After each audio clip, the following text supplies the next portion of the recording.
Today, I'm going to walk you through my process in animating renders from Stable Diffusion by hand. I'll cover the full process from Stable Diffusion all the way to After Effects, explaining what I'm doing and why. If you'd like to follow along, I'll include useful files from this video in the description down below, including the project file for channel members as well.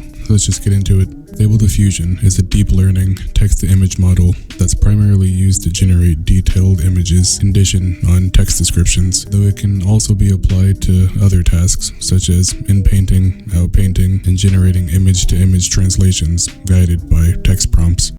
Easy Diffusion, however, is what I'm going to be using. It's similar to Stable Diffusion, but it's far easier and quicker to install, with a few limitations. It's incredibly easy and straightforward to use, but I'm still gonna quickly go over its important settings and a couple tips to maximize potential in your images. To start, you want to choose a model. You can train your own, merge select checkpoints you may have, or download them from various different websites. I can make a more detailed video on this in the future, but for now, I already have a custom merge that I'm going to use. Then I'm going to load a JSON file with saved settings I prefer to use, as well as specific keywords for a scene that I have in mind. These JSON files I used, as well as the merge and everything else I used, are in the description for you to download if you want to follow along. While you're down there, maybe like and subscribe. There aren't too many settings to mess with, but the important ones are negative prompt, model, guidance sampler, and inference steps.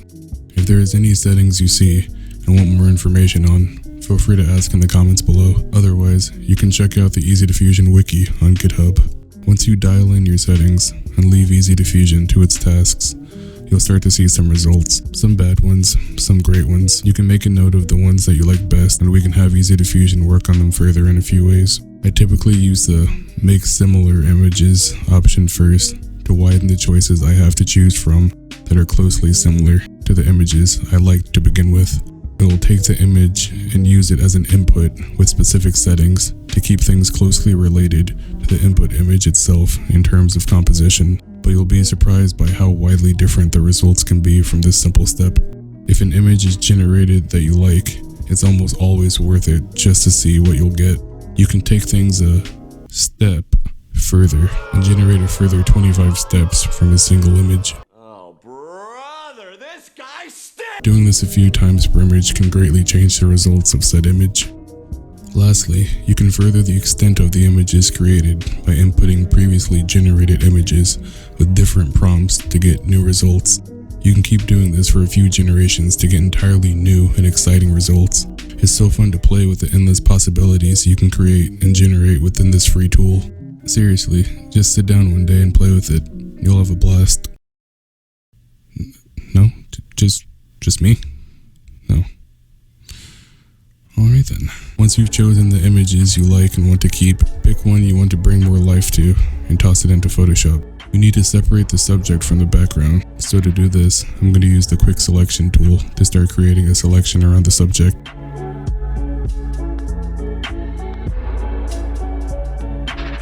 Since I hate myself and wanted to create more work than necessary, I decided to correct the mask by hand instead of using the Refine Edge tool to clean up the selection. If you also have masochistic tendencies, you can press Q on your keyboard to enter and exit edit mode for masks. I then used a white brush to fill in the mask and a black brush to erase it.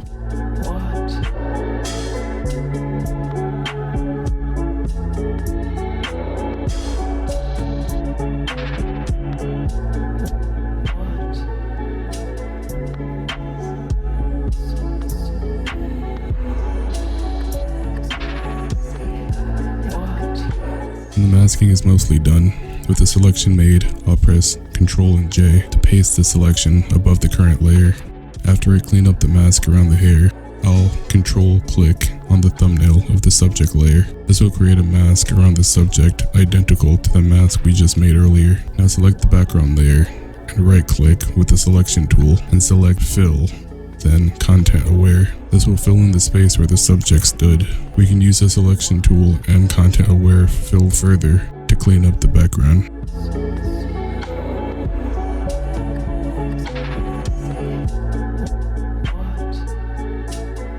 When we remove the last remains of the subject from the background, I'm going to work on removing the raindrops as I want to add rain in After Effects later on. This was an oversight on my part, as I could have just not added the rain keyword back in Easy Diffusion. So the next 15 minutes are completely useless, but hindsight is 20/20, so nothing more to do than learn from a mistake, I guess.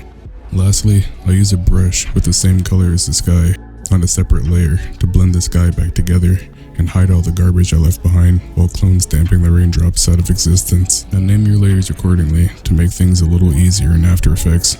Then save this file as a PSD before importing the file into After Effects. Importing the PSD will move all the layers from Photoshop into After Effects unchanged. This is why I suggested to name things beforehand so you can get straight to work, but it's not too important as you can just rename them now. The first thing I'm going to do, once imported and named accordingly, is pre-compose the separate elements. For me, that would only be the subject and the background. Just right click on the selected elements and click pre-compose.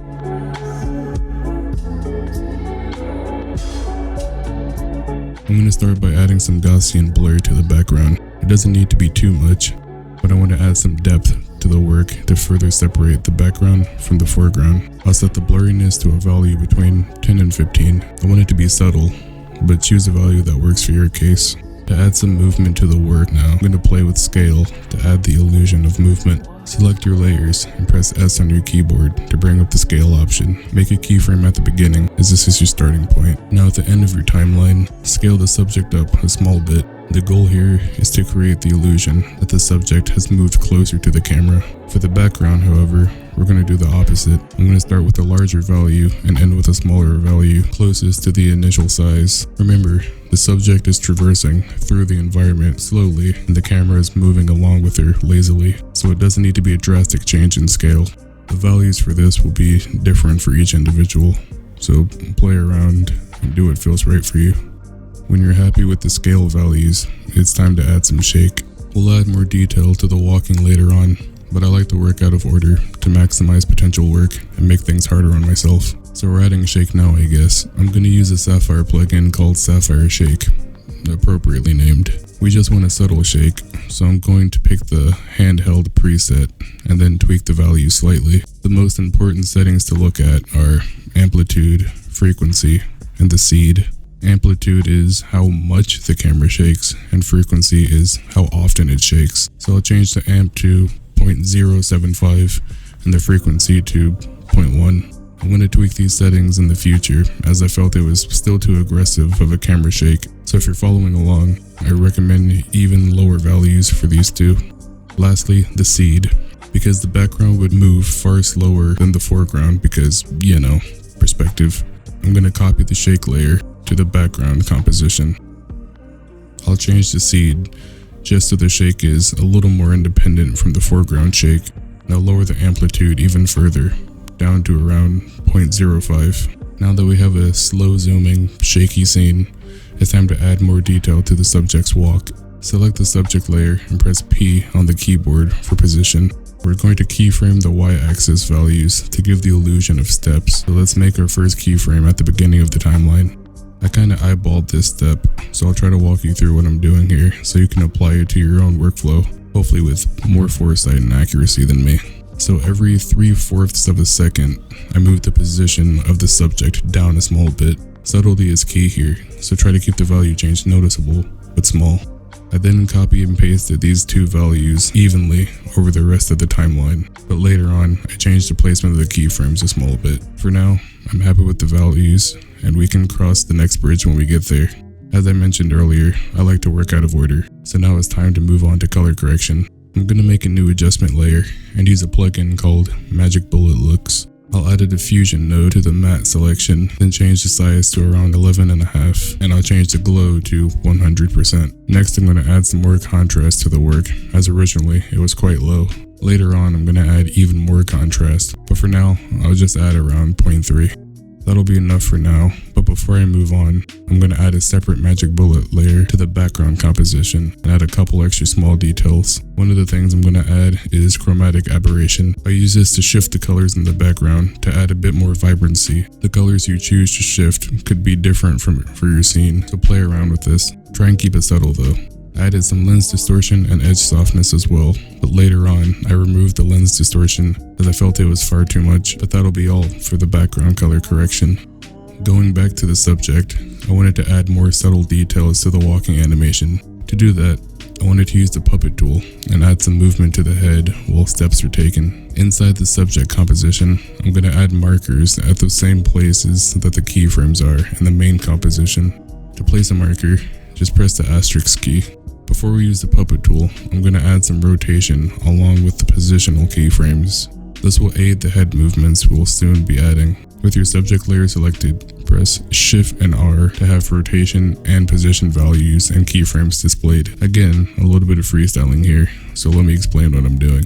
I'm alternating the rotation every step, except I'm adding a 4 keyframe delay just to stop things from being too linear. So the first keyframe at the beginning will be 0, and the next will be the staggered keyframe of a value of 0.5, then repeat, but the next non-zero keyframe will be negative 0.5. Then I'll just repeat this.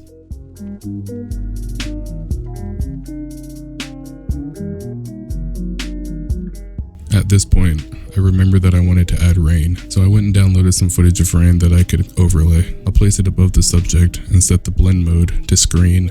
I'll then resize the layer to a very large size, as this rain will be for the foreground and will appear closer to the camera, and then I'll duplicate it into the background and offset it. To offset it, I'll scale it down a little bit, as this rain will be further away from the camera, and then I'll slide the positioning in the timeline just a little bit so the rain doesn't look like it's falling identical to each other. For the background rain, I'll add some more blur to blend it into the background. Finally, I'm going to change the opacity of both the background and the foreground rain layers to further blend it into the scene. Finally ready to use the puppet tool after many distractions, go into the subject composition we went into earlier and select the puppet tool. You want to place the main pins first, then pins to anchor the image afterwards. The pin placement I usually use for basic head movements are one in the middle or the top of the head, one at the base of the neck, and then a good few along the bottom of the subject. On keyframes where the subject is rotated slightly, I'm going to move the head ever so slightly in the direction of the rotation. Subtlety is key here. The first time through, I overdid the movements and had to tweak it later to dial it back in again.